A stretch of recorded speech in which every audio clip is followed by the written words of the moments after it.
My name is Daniel. I am 10 years old, and how does friction work? I am Melih Erten from University of Wisconsin-Madison. I work here at the Department of Mechanical Engineering, and part of my research is friction. So friction is a force that resists actually sliding motion between contacting surfaces. And you can think of, for example, on a bike, there are many instances of that. For example, the brake pads and the wheel rims has friction when we brake. And the handlebar and the hands, obviously, we need to grip the handlebars. This is another instance of friction. And the tire and the road, obviously, has some friction so that we can actually roll without sliding safely in a biking scenario. There are two major physical mechanisms that control friction.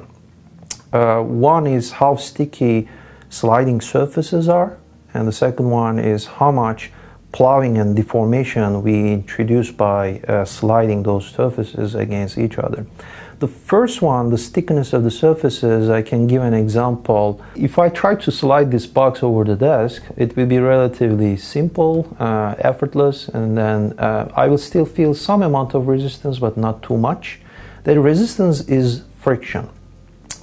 But if I try to do the same type of experiment, let's say on a double-sided sticky tape, then the resistance will increase, and so friction will be higher in those surfaces. So that's the first mechanism that causes friction. And the second one, you can think of, for example, when you're removing the snow, the taller the snow pile, it will be higher forces that are needed for you to remove the snow. So that's the plowing component of friction.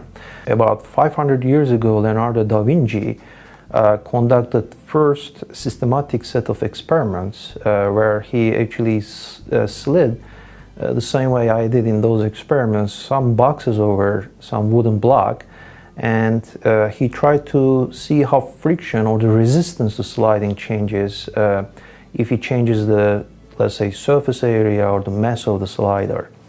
And what he figured out was basically the resistance he gets was independent of the surface area of the slider. In other words, if I slide this box in this way or this way, it will give me the same resistance. And the second thing that he noticed was if he doubles the mass of the slider, then the resistance was doubling. In other words, friction was doubling. So it is actually proportional to the mass of the slider. Those were considered as the classical laws of friction.